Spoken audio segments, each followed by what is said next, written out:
Thanks for joining us tonight on this installment of Eagle News and Entertainment, broadcast from the Sanford Hall Studios here at Georgia Southern University.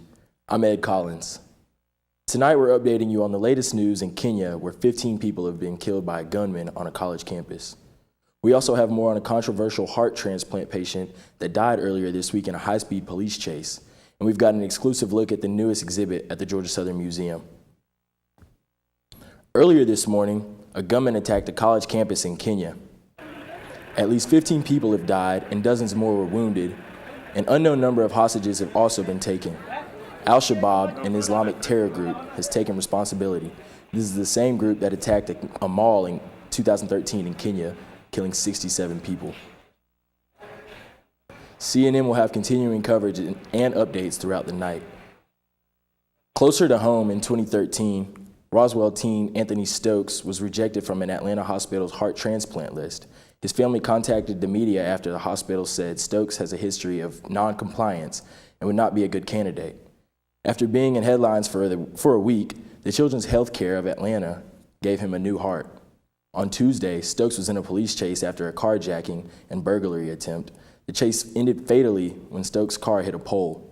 Darren Moore reports.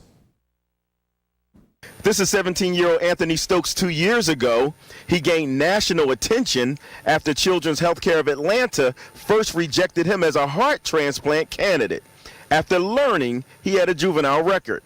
At the time, Stokes said he would do the right thing. So I can live a second chance, get a second chance to do things I want to do. What he did Tuesday afternoon cost Stokes his life. Roswell police say the teen led officers on a high-speed chase that ended in a violent crash on Alpharetta Highway. I couldn't believe that I was witnessing something like that. I usually only see it on TV.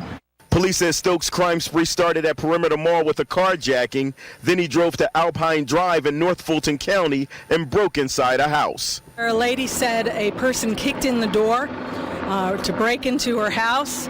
She was inside the living room and saw the suspect, who was wearing a mask. A short time later, police spotted the stolen car and chased the teen up Alpharetta Highway near Hembree Road. He did a fishtail spin going around to the right and hit a pedestrian.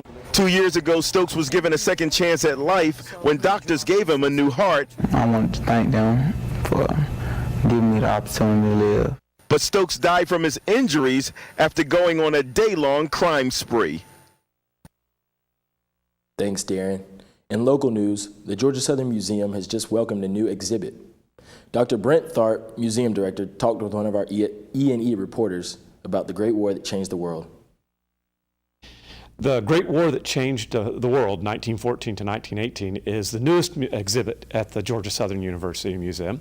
And this is a collaborative effort between a graduate student curator, faculty curators, and other students who've been doing research. And then the design of the exhibit was all completed by a professional practices group graphic design class in the Betty Foy Sanders Department of Art. And they also came back and did some of the fabrication of the exhibit as well. So we're really thrilled with that student curation and fabrication process that's been a part of this. The exhibit looks at the First World War, and it's important, of course, because we're in the centennial now of the First World War, and it takes an opportunity to look at the incredible changes in technology, in medicine, in society that took place after the war, things that still affect us today. A lot of people are really aware of the impact of the Second World War, and many of them study the Civil War, but in fact World War I has in some ways gotten lost in the middle, and yet the massive numbers of casualties, over 9 million combatants and 7 million civilians were killed during the war. This incredible leaps in technology and other things all set precedents for the 20th and 21st century that we see today, and so that's what this exhibit takes a look at.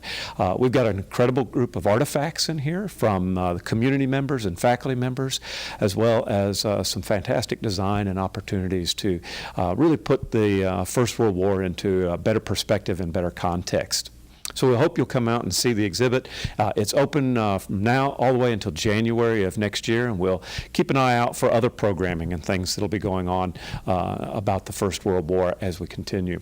And in fact, this is the first of two parts exhibit. The second exhibit will open up in January of 2017, and we'll look at the Great War that changed America. And we'll look specifically at America's involvement in the war and most particularly Georgia's involvement. And so that exhibit will also give us an opportunity for students to research and work ahead of time as the curators of that exhibit. The museum is open 9 to 5, Tuesday through Friday, and 2 to 5 Saturdays and Sundays.